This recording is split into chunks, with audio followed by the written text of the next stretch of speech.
بسم الله الرحمن الرحيم السلام عليكم ورحمة الله وبركاته dhammaan daawadayaasheena qiimaha iyo qaayaha naga mudan ee nala socda baraheena youtube-ka, tiktok-ga iyo facebook-ga ee Teacher Okash Online Academy. mar kale waxaad kusoo dhawaataan koolaskeeni ahaa new concept English first lesson 13 cashirka 13aad.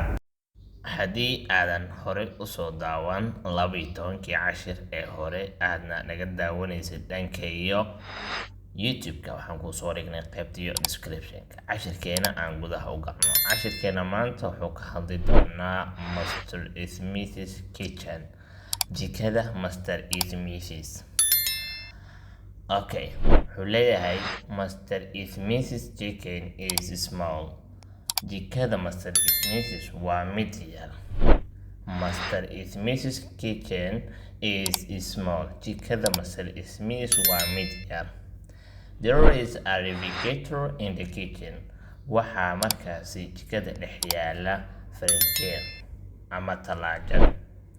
The refrigerator, frinjeerku ama talaajadu, is white, waa mid cadaan ah.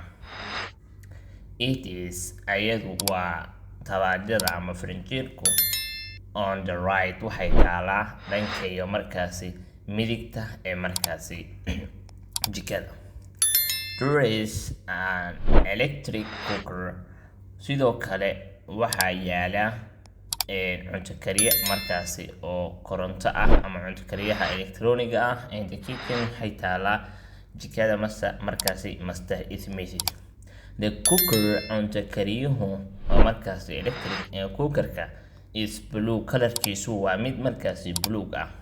It is, isaga wuxuu yaalaa keewayka ah waa cunto kariyaha, wuxuu yaalaa on the left, qaybta markaasi bidixda ee markaasi jikada.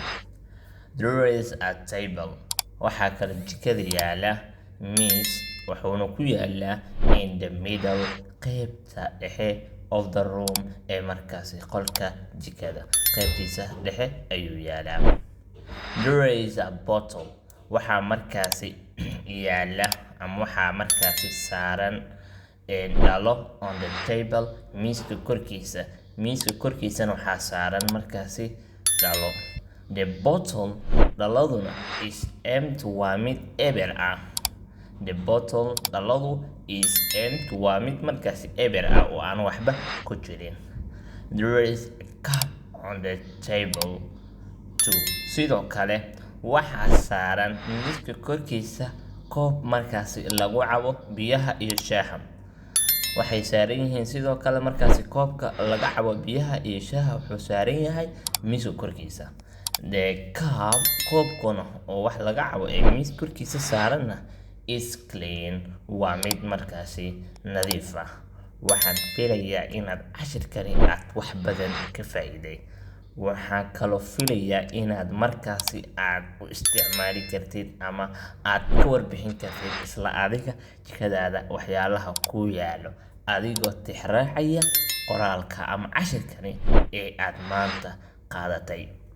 inta aan ka kulmi doono cashirkiisa xigana, waxaa noo balan ah inaynu markaasi muuqaalka aad like inoo saartaan, page-kana aad subscribe inoo dhahdaan, si mar waliba muuqaaladeena ay si fudud kugu soo gaaraan, ayna u gaaraan dhammaan bulshadeenta Soomaaliyeed ee jecel inay ku faa'iidaystaan ama inay bartaan luqadda Englishka ah. intaan ka kulmi doono cashirkiisa xiga, waxaan idinka tegaynaa sidaas iyo nabadiino.